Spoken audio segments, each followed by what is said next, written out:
Je sais que beaucoup d'entre vous sont sur ma chaîne par rapport à mon chuchotement. Et quoi de mieux qu'un livre d'une petite lecture du soir pour se détendre. Du coup, j'ai été fouiller un petit peu dans la bibliothèque de mon fils pour trouver aussi un livre de contes. Je me suis dit qu'un conte c'était pas mal. Donc c'est une vidéo où ce soir, vous allez vous mettre sous votre couette tranquillement. Vous pouvez fermer les yeux, il va rien se passer de spécial, il n'y a pas grand chose à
sommes de nouveau changés en cygnes.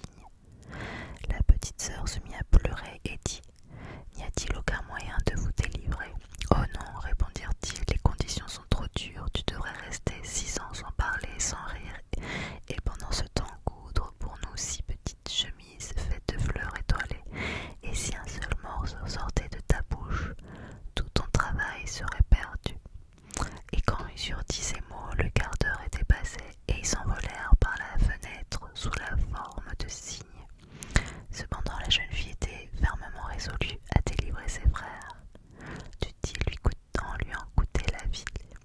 Elle quitta la cabane abandonnée, alla au cœur de la forêt et se jugea sur un arbre où elle passa la nuit. Le lendemain, elle se mit en route pour ramasser des fleurs étoilées et commença de coudre. Elle ne pouvait pas parler à personne et, pour ce qui est de rire, elle n'en avait pas envie. Elle restait assise sans lever les yeux de son travail. Il y avait déjà longtemps qu'elle était là, quand le roi du pays dans la chasse dans la forêt. Ses chasseurs se trouvèrent au voisinage de l'arbre où la jeune fille était perchée. Ils l'appelèrent en disant: qui es-tu? Mais elle ne répondit pas. Viens nous rejoindre, dirent-ils. Nous ne te ferons pas de mal. Elle se borna à secouer la tête. Comme il continuait de la presser de questions, elle leur jeta sa chaîne d'or, pensant les contenter ainsi. Mais il ne cessait pas de l'appeler. Alors elle jeta sa ceinture, et comme cela ne faisait rien non plus, ses jartelles et peu à peu tout ce qu'elle avait sur elle et dont elle pouvait se passer, si bien qu'elle ne garda que sa petite chemise. Mais les chasseurs ne se laissèrent pas décourager. Ils montèrent sur l'arbre, firent descendre la jeune fille et la conduisirent devant le roi. Le roi lui demanda: qui es-tu? Que fais-tu sur cet arbre? Mais elle ne répondit pas. Il l'interrogea dans toutes les langues qu'il connaissait, mais elle resta muette comme une carpe. Pourtant elle était si belle que le cœur du roi en fut touché, et il conçut pour elle un grand amour. Il enveloppa dans son manteau. La fille montait sur son cheval et l'emmena dans son château. Là, il lui fit faire de riches habits, et elle parut dans sa beauté radieuse comme le jour, mais elle ne put pas lui tirer un seul mot. Il la fit asseoir à table auprès de lui, et son air modeste et ses bonnes manières lui plurent tellement qu'il se dit: c'est elle que je vais épouser et nulle aucune au monde. Et au bout de quelques jours, il la prit pour femme.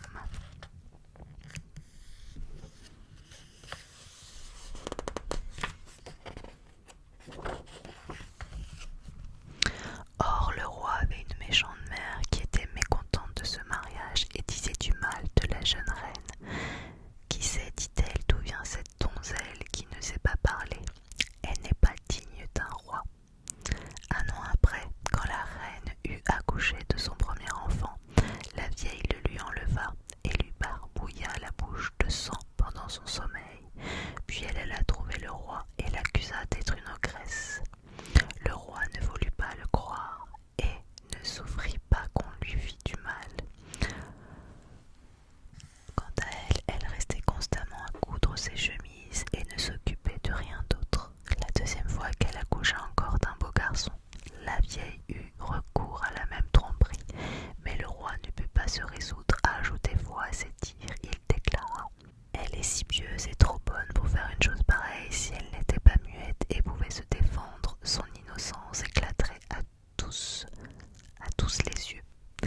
Mais quand elle enleva pour la troisième fois l'enfant nouveau-né et qu'elle accusa la reine, sans que celle-ci dît un mot pour se défendre, le roi ne put faire autrement que de la livrer à la justice, et elle fut condamnée à subir la mort par le feu.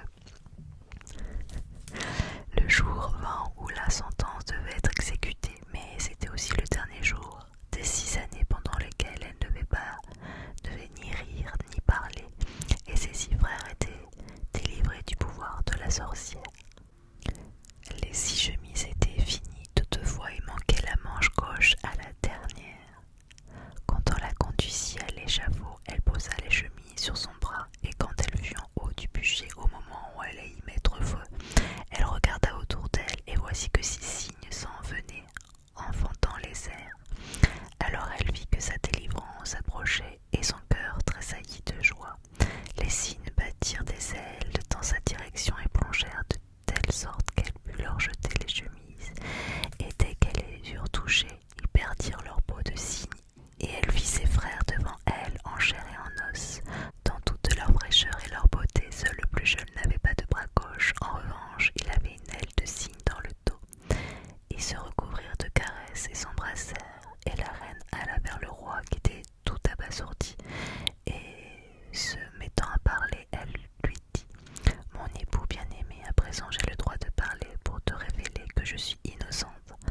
souhaite